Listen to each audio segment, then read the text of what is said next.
अरे लिखली गोरी पतिया, अरे लिखली गोरी पतिया तपिया परदेस हो, लिखली गोरी पतिया राजा परदेस हो, लिखली।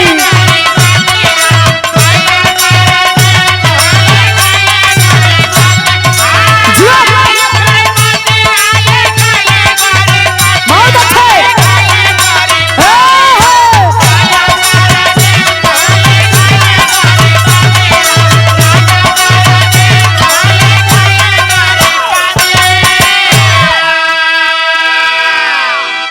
अब जोन कुतिया रहल डोलिया में घुसल रहल, कुतिया रहे। हाँ मदाम जानी कुकुरा रहे। नाही नाही कुतिया रहे, वो दुल्ही बनल है। वाह कुतिया डोलिया में बैठ के अपन खाजा लड्डू हेरत है, अपने व्यवस्था में एकदम लगल है, लेकिन चारों कहार के लगा था कि दुल्हन बैठल है। जब डोली के छूलन तो उनके एहसास का भइल गुरुजी। अरे घुसुरी गई कुतिया, ए भैया घुसुरी गई कुतिया डोली में झार हो, घुसुरी गई कुतिया।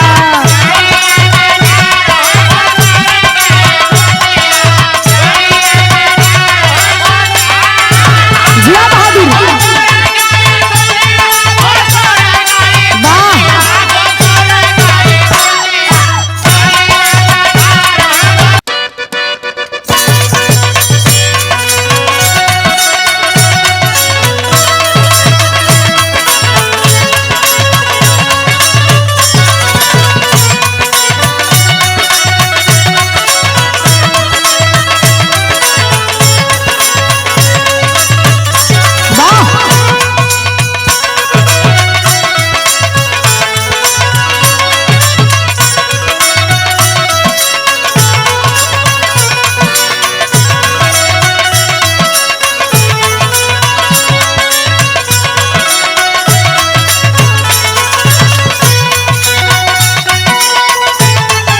क्या बात है।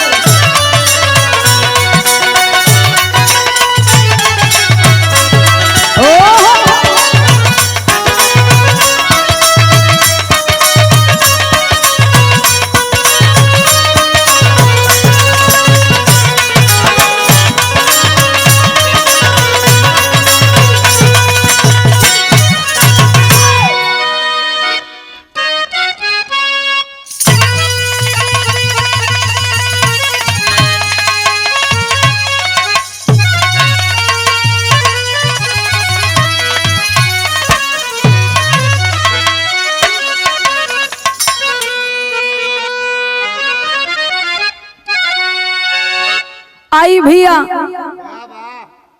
फिर से आप सबके सेवा में एगो बिरहा प्रयास करतनी कि समाज में कुछ सीख मिले, और हमरे हर बिरहा के पीछे कुछ ना कुछ उद्देश्य छुपल रहेला। फिर से वही अंदाज में, वही आवाज में, वही पार्टी के साथ में हम बिरहा लोकगीत गायिका ज्योति यादव प्रतापगढ़ी अपने पर्सनल यूट्यूब चैनल ज्योति यादव ऑफिशियल से एगो बिरहा आप लोगन की सेवा में भेजा तनी। आशा ना पूरा उम्मीद बा आप लोगन की पसंद भी आई। अगर पसंद आई तो अपन सेवा, अपन आशीर्वाद, अपन प्यार दुलार हर बिरहा की तरह ये बिरहा के भी आप लोग दे। हाँ 4 लाइन भूमिका में गुरुजी कहना बा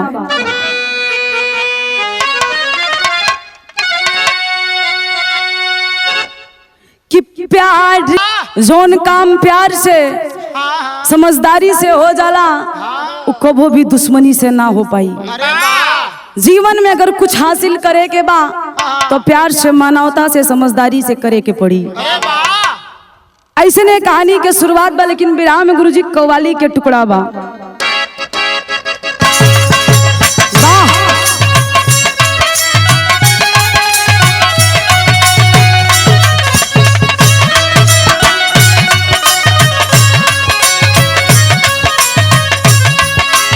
बड़ी सुंदर गजल के नमूना है। कोनो आशिक अपने मासूका से कहे, भक्त भगवान से कहे। क्या कहे गुरुजी? हम तुमसे जुदा होके मर जाएंगे रो रो के।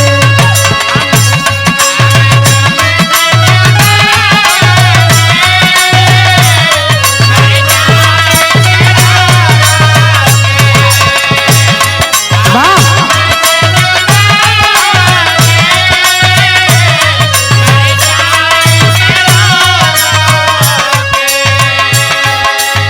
लेकिन इन भाव में कवि जी आज के समय के, आज के जमाना के देख के लोग इंसानियत के भूलत हुवन। का लिखत हुवन गुरुजी? इंसान की किस्मत को बतला ही बताता है।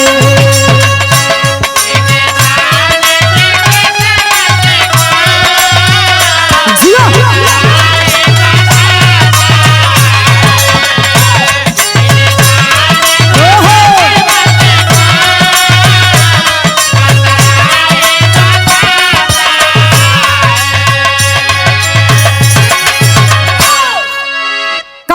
शुरुआत है गुरुजी। कहानी कब और कैसन कवि जी लिखत हुवन, शेर में कहना है।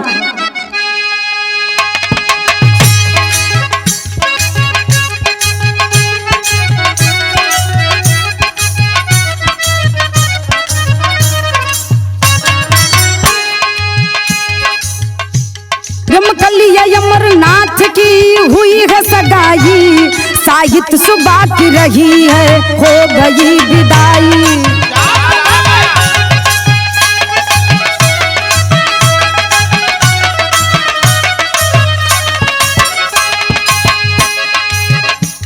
बेटी का बाप कहा ये शर्त हमारी, सुबह में पूजा करती है बेटी हमारी।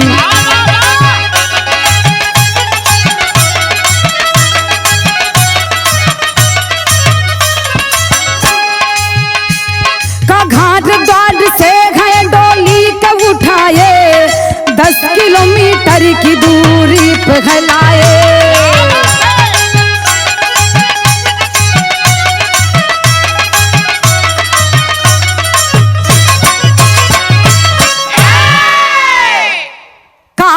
शुरुआत था कहानी जिला मेरठ में एगो छोटा सा गांव, जोने गांव के नाम नूरन पट्टी बतावल गई। नूरन पट्टी में एक बारात आयल, जोने बारात के मुखिया के नाम शेखर बतावल गई। लड़की के नाम रमकलिया और लड़का के नाम अमरनाथ बतावल गई बा। विवाह हो गई। जब विदाई के बेला आइल, लड़की के पिताजी जाके दूल्हा से कहलन, बिटिया के विवाह तक कर देली, लेकिन एगो शर्त बा। शर्त चाहे समझी चाहे हमारी इच्छा, ये हमरे बिटिया के मनौती भी है। अमरनाथ हथवा जोड़ के कहलन कि बाबूजी बताई आपके शर्त है का? हाथ जोड़ के निवेदन कैलन कि हमार बेटी बचपन से पूजा पाठ में बड़ा ओकर रुचि रहल।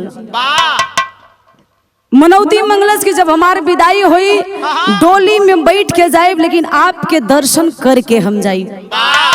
भगवान भोलेनाथ के पुजारी ना, डोली जब आप लेके जाइए तो रास्ते में मंदिर पड़ी, मंदिर में हमारे बिटिया के दर्शन करवा के आगे बढ़ी।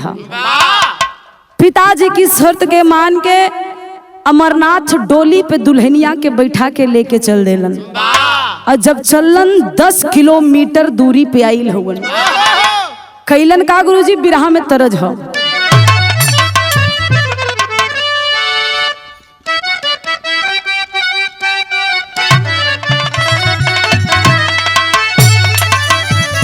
बड़ी पुरान तरज है, लेकिन बड़ा घर में कबो कबो ये माता बहन की गीत के भी गावेली। गीत कवन है गुरुजी? कि मोरे पिछवा रवा सोनारा कई दुकान पूरी पे लेके एउलन, तो कैलन का गुरुजी? अरे डोलिया उठा के लाई चाला ले का घरवा।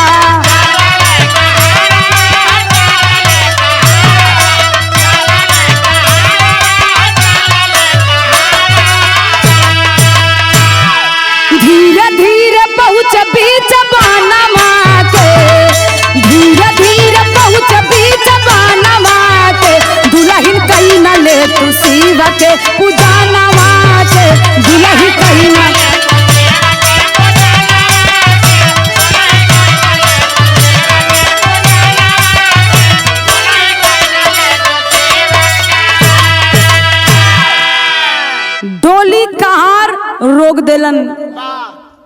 और जाके अमरनाथ कलन की दुलही जाके भगवान भोलेनाथ के मंदिर समन्वय हाँ तो पूजा करला हम लोग यही बाहर इंतजार करत है।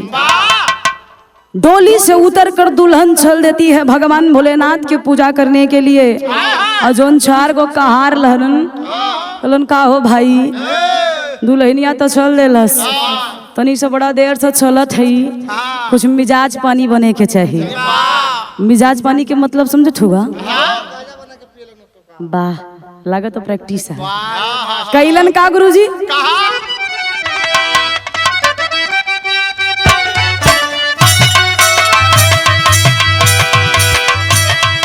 गाजा यौर भांगिया बनाव मोर भाई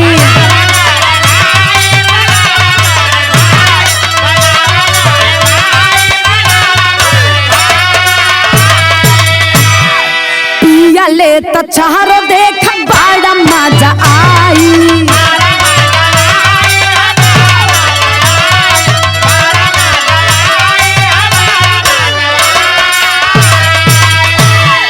मस्ती में झूम सो जमानवा में मस्ती में झूम सो जमानवा में दुलही कहीं न ले तू शिव के पूजानवा के दुलही कहीं न ले तू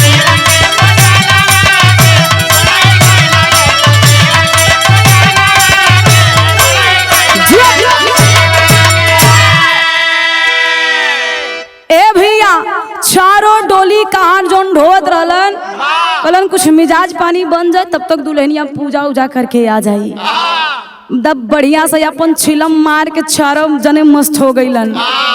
अब बिहार चारों जने चिलम चढ़ावे में मस्त वार जोन ढोलिया में खाजा लड्डू रखल रहल कुकुर रास्ता से जात रहल।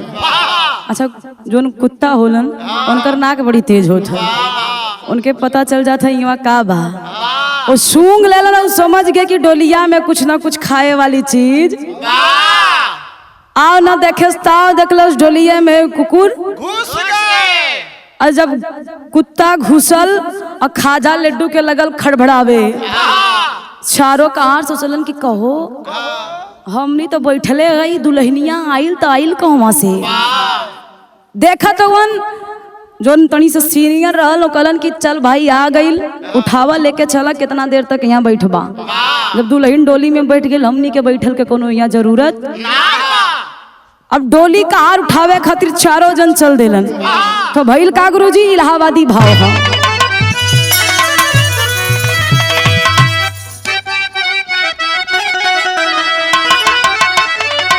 बड़ी सुंदर संकेत है गुरुजी कोनो दुल्हन के दुल्हा परदेश दुल्हन बड़ी विराह में बा कहे जब से हमार राजा जी परदेश गईल हुवन तब से लौट के आवे के मन उनकर बेचारी चिट्ठी पे चिट्ठी लिख लिख भेजत बा लेकिन ओकर पिया लौटे के नामे ना लेत हुवन।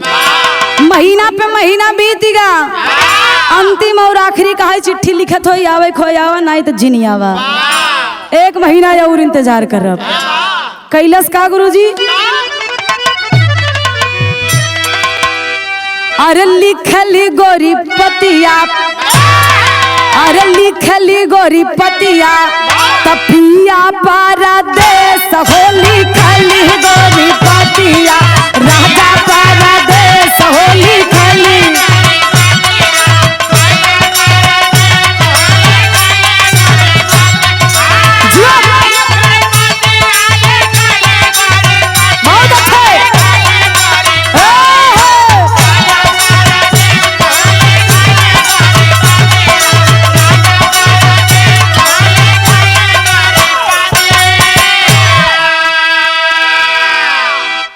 अब जोन कुतिया रहल डोलिया में घुसल रहल कुतिया रहा हाँ मदाम जानी कुकुरा रहा है नाही नाही कुतिया रहे वो दुल्ही बनल है। वाह कुतिया डोलिया में बैठ के अपन खाजा लड्डू हेरत है अपने व्यवस्था में एकदम लगल है लेकिन चारों कहार के लगा था कि दुल्हन बैठल है। जब डोली के छूलन तो उनके एहसास का भइल गुरुजी अरे घुसुरी गई कुतिया ए भैया घुसुरी गई कुतिया डोली आई में झार हो घुसुरी गई कुतिया।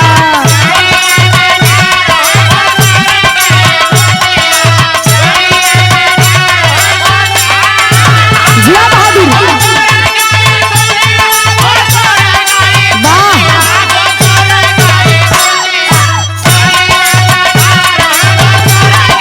ओहो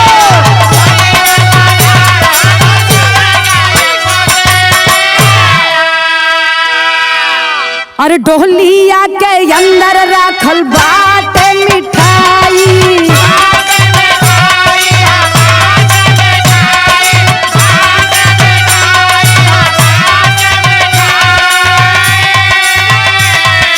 घुसा करके कुतिया मजा लेता भाई।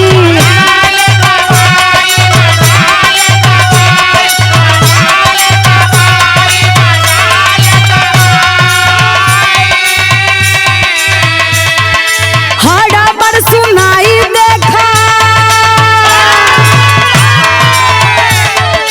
हड़बड़ सुनाई देखा मारे फुफकार हो घुसुरी गई कुतिया। डोलिया में झार हो घुसुरी गई।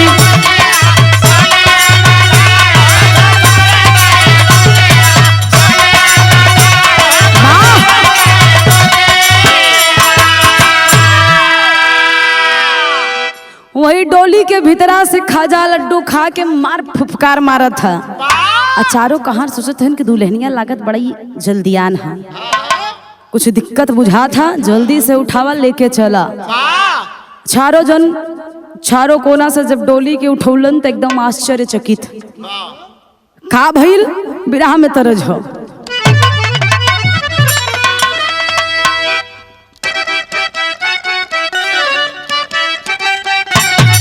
ओहो बड़ी सुंदर गीत था। गीत के संकेत बाबूजी कैसे ओढ़नी में ओढ़नी में ओढ़नी में चमक सितार सितार लागे चोलिया हमें।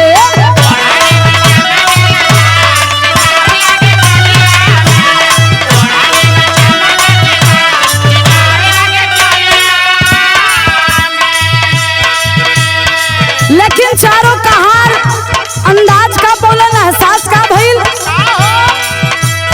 पूजा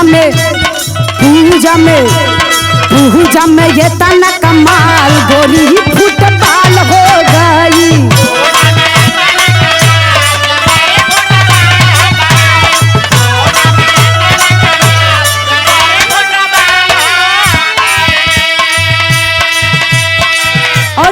अरे बप्पा चारों कहार सोचे लगलन कि बतावा 10 किलोमीटर लेके अइली तो इतना वजन रहल जैसे शिव जी के मना कि आई लेकर वजनवा ऑटोमेटिक एकदम घट गई। अब कुतिया के वजन और इंसान के वजन में फर्क है। चारों कहार सोचत हुवन लेकिन खुशी भी बारन कम से कम वजन तो कम भइल। सोचलन का ऐसा न चीज ढोवाला में बुझाइल।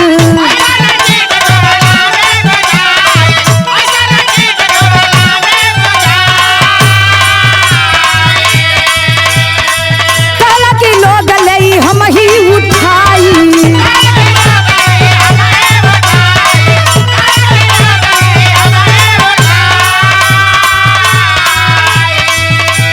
जल्दी जल्दी बढ़ावा तूफान गोरी फुटबॉल हो गई।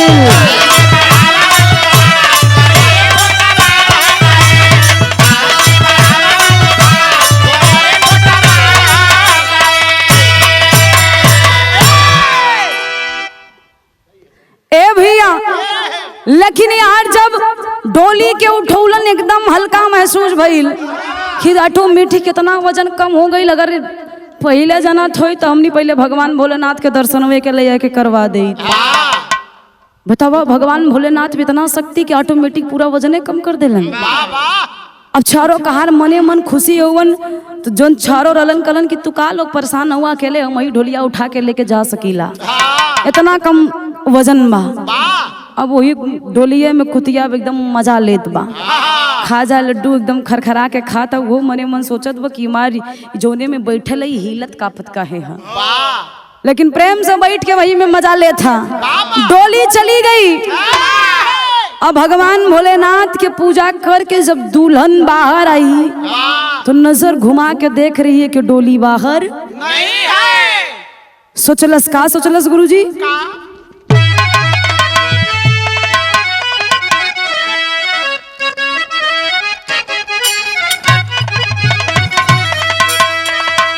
अरे डोली में होली खेले दुल्ही, अरे डोली में होली खेले दुल्ही, सागर सहम गया है सरिता आंखें खोली, जरे हो खोली, जरे हो खोली। सागर सहम गया सरिता है आंखें खोली, डोली में होली खेले दुल्ही। छलल हुआ लेकिन यार भइल का गुरुजी? विराम एक तरज हो।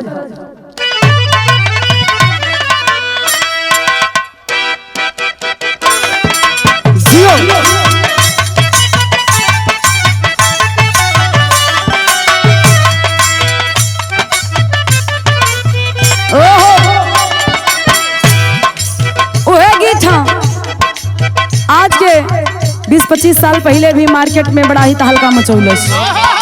गीत कवन हो? अक्षरम में दाग लाग लाग कौन लाछना, अक्षरम में दाग लाग लाग कौन लाछना, जनी जब भी दसवा कमाए बहुत सहजना।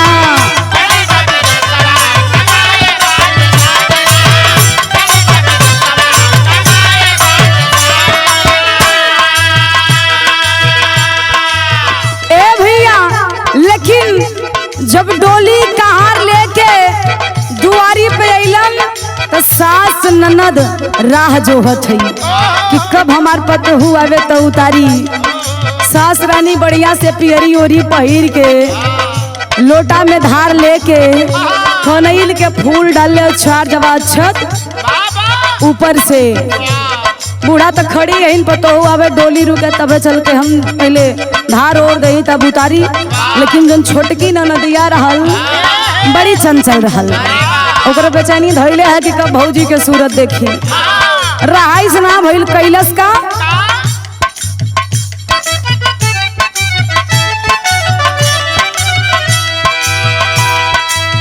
छोटकी ननदिया बहुत खूरपतिया, सोच देखी भौजी के कैसन बास रहतिया।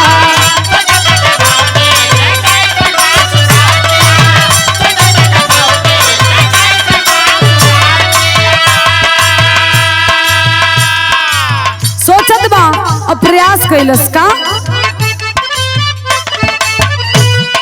धार यौर फूल देवी माई के चढ़वाली,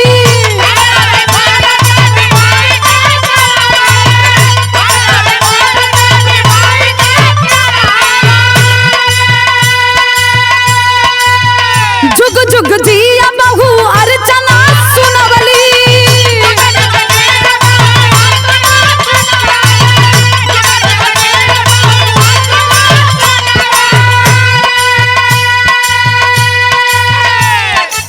लेकिन ए भैया अब बूढ़ा तो धार देत हैं मनावत हैं कि हे देवी माई हमरे घर में लक्ष्मी के आगमन भइल बा, अपन आशीर्वाद कृपा दृष्टि बनौले रही हा। लेकिन यार ननद रानी कैलिन का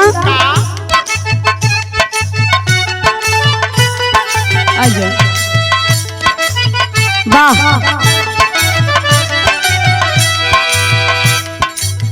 खुद के ही घटिया लगहुल बाट कूतिया, खुद के ही घटिया लगहुल बाट कूतिया, सोच कैसे भौजी के हमारे बात सुरातिया।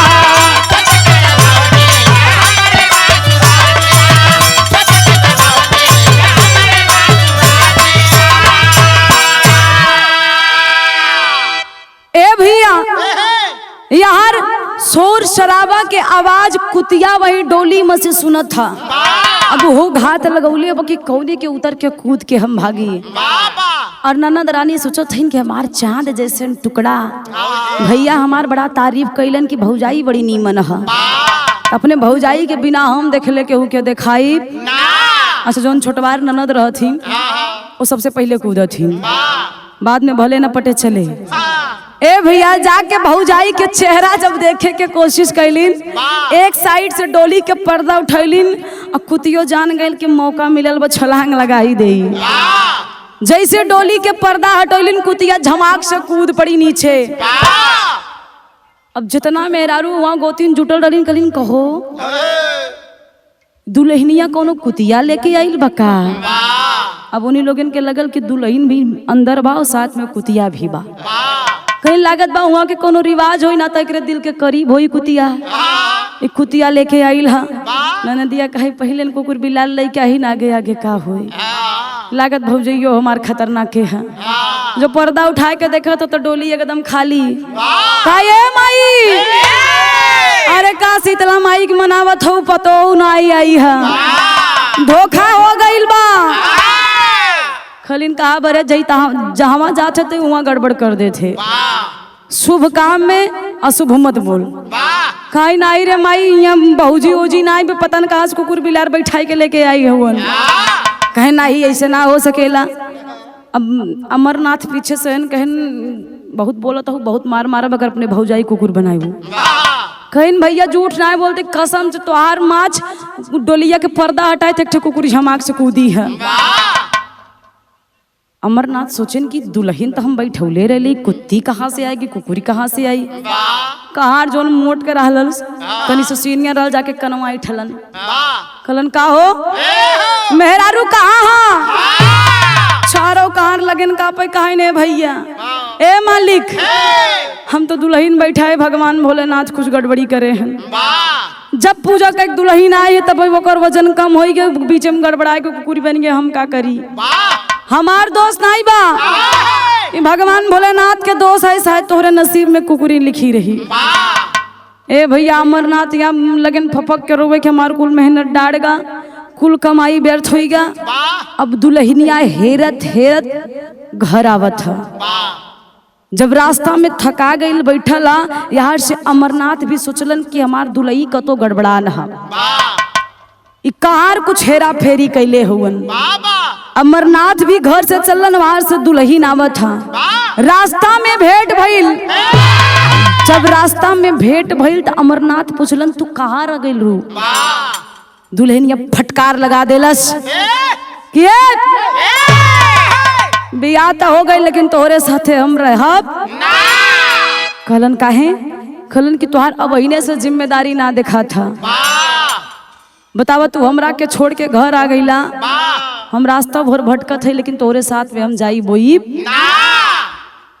अमरनाथ बड़ा विनती कैलन कि हमरा से गलती हो गई कहाँ से गलती भइल बा चला हमरे साथ में। लेकिन दुल्हनिया गईल ना। जब ना गईल तो फिर से विनती कैलन। दुल्हन कहलस कि जाइब तो जाइब एक शर्त पे। शर्त कहा हमरे सवाल के कुछ जवाब दे दा। सवाल कैसन कैलस गुरुजी पहपट के लाइन हम वाह। अरे बात चढ़ल तब ना पौलस मर्दनवा बोला कैसन बाप। अरे बात चढ़ल तब ना पौलस मर्दनवा बोला कैसन बा। उतरल तब उठा लिहलस खजनवा बोला कैसन बा।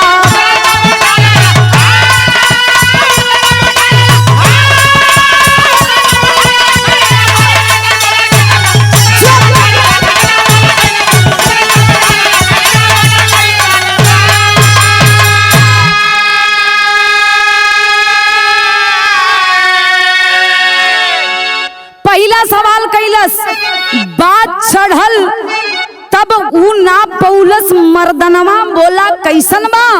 और उतरल तब उठा लेलस खजनवा बोला कैसन बा।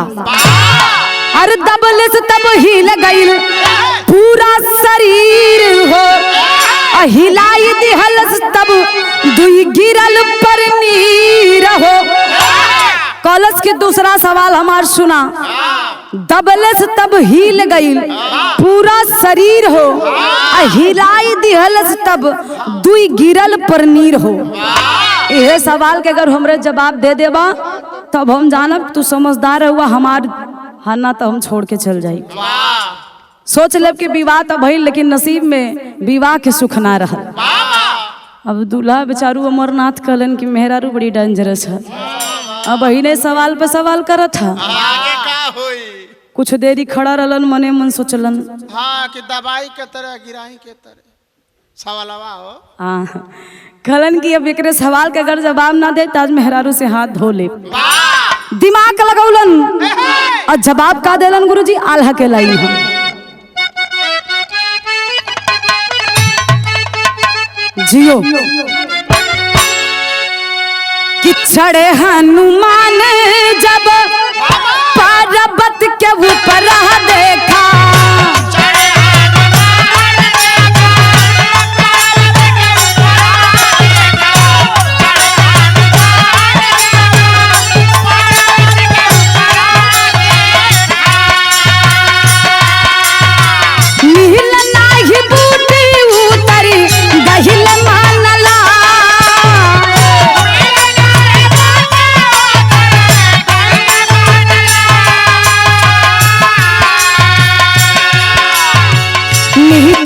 उतरले सुना हाथ में उठवले भैया,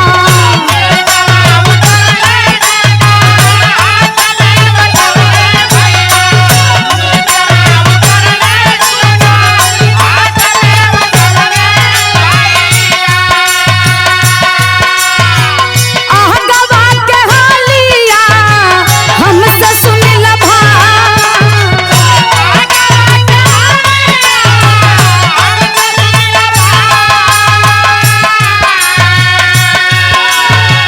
रावण दरबार में अंगद नौजवानवा बाबू,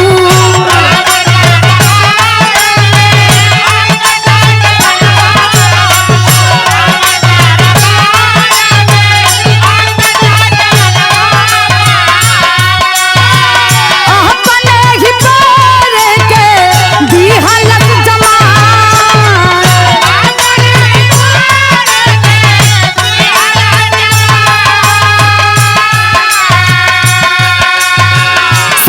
दरबारिया हो दंगरा ही गईले भैया,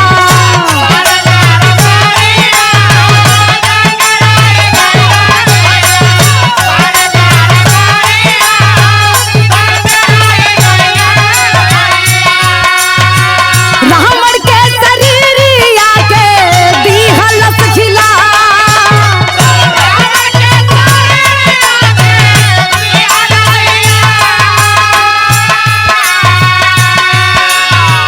देवता यसुरा कैलन सागर के मथनवा बाबू,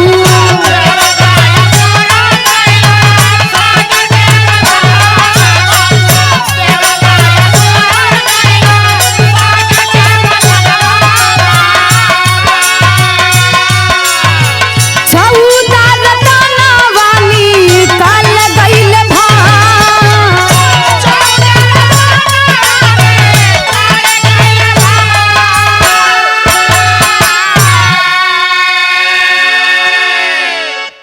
दुल्ही के सवाल के अमरनाथ प्रेम से सुनलन।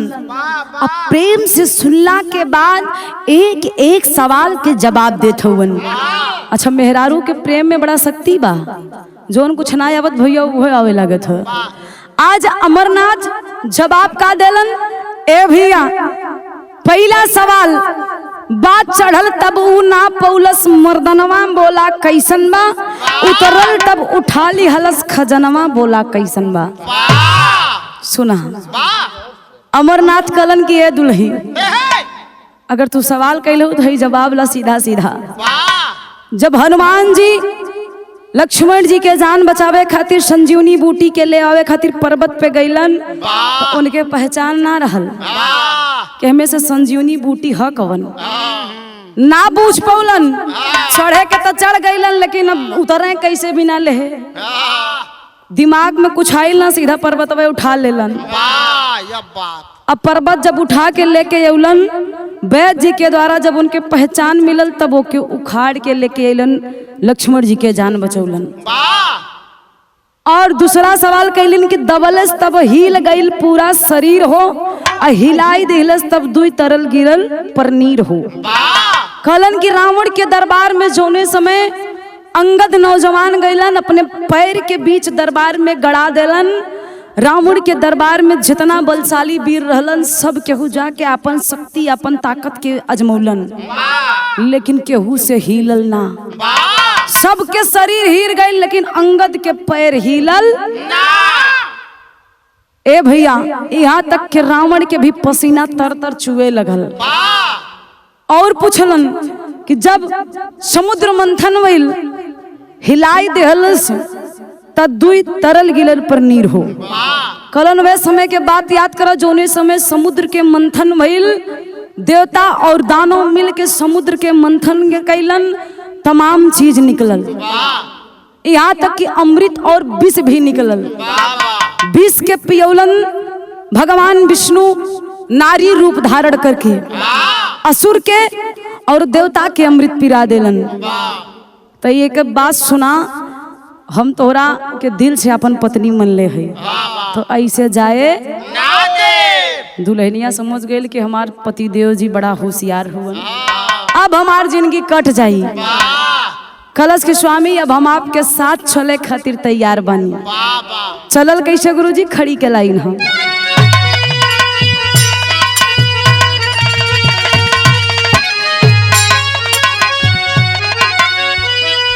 अरे सुन के सवाल खुश भइली दुलही, अरे सुन के सवाल खुश भइली दुलही, कल अपने सैया के नगरिया में अइली दुलही।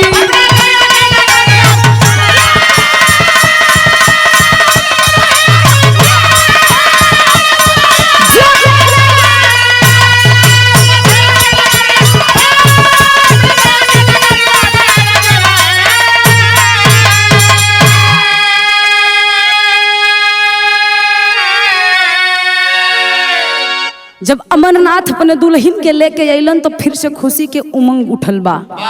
और जोन छोटकी नदिया रहल, कहा भैया तू सोचा हमारा जोन नोट पानी खर्च होए वाला रहा बच जाए, लेकिन बचे उचे ना। अमरनाथ कहलन कि हम इतना पागल खुश ही, तू मुंह मांग तो के का चाहिए, हम सब कुछ दे खातिर तैयार हो। कैलन का अरे दुल्हा और दुल्ही के जब भइले भेंट हो, केतना बढ़ाई देलू बोला अपन रेट हो। अरे पति के गोदी में समा गईली दुल्ही, तो अपने सैया के नगरिया में अइली दुल्ही।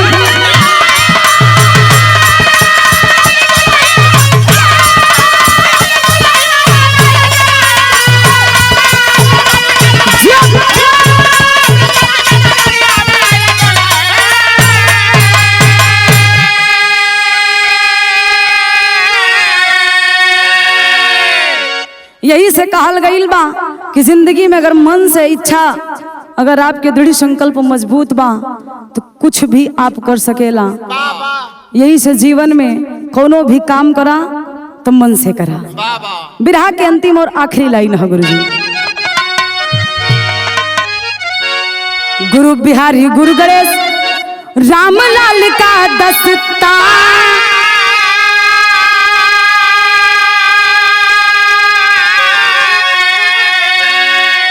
विमल चंद्रिका कवि केशव का बच्चन से प्रेम पुराण,